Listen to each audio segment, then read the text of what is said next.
मिठाई न्यूज़ जे प्रोग्राम सिंध मंज़र में अवां जो मेज़बान मोहम्मद असद हाज़िर आहे।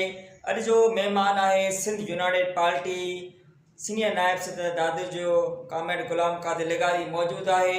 उन सां ॻाल्हि ॿोल कंदासीं त ज़िले जेको दादू जो अमन अमान आहे उनजी छा सूरत हाल आहे। जेके रिपोर्टूं जेके शाया थियनि पियूं रोज़ बिना रिपोर्टूं जेके अचनि पियूं चोरियूं फुरियूं धाड़ा रोज़ बिना ते लॻनि पिया।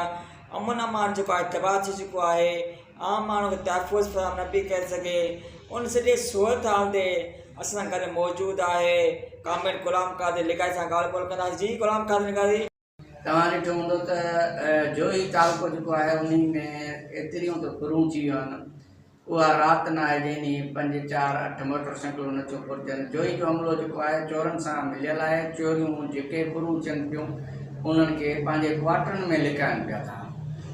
ऐं जेको मंशात जो कारोबार आहे उहो बि के पुलिस वारा आहिनि जेका मंशात पकिड़े उहा वरी उहे पुलिस वारा वरी कैबिननि वारनि वटि सेल कंदा आहिनि। सो मसइलो इहो आहे त आवाम जा सभु दुश्मन वेठा आहिनि। जेके बि हिते पुराणा जेके ऑफिसर वेठा आहिनि उहे सिर्फ़ु आवाम आज़ार वेठा आहिनि। असां चऊं था त जोई तालुके में जेके बि थाणनि ते SHO DSP ऐं असांजा वॾा मुंशी जेके आहिनि उन्हनि खे हटाए उते ॿाहिरि ॿिए सूबे जो को माण्हू मुक़ररु कयो वञे। छाजे करे त हे हिते ॿिली हिन वांगुरु बचा फोड़े विया आहिनि। हिते चोरनि कमु खाई पी वॾनि जी कमदारी पिया था कनि ऐं चोरनि खां माण्हुनि खे पिया था मारनि।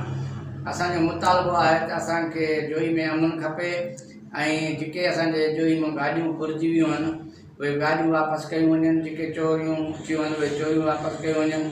ऐं असांजे जोई में जेके बि ऑफिसर आहिनि इहे बेईमान ऑफिसर हटाए असांखे ईमानदार ऑफिसर ॾिना वञनि। छाजे करे जोई हिकु ॿारारी जो इलाइक़ो आहे।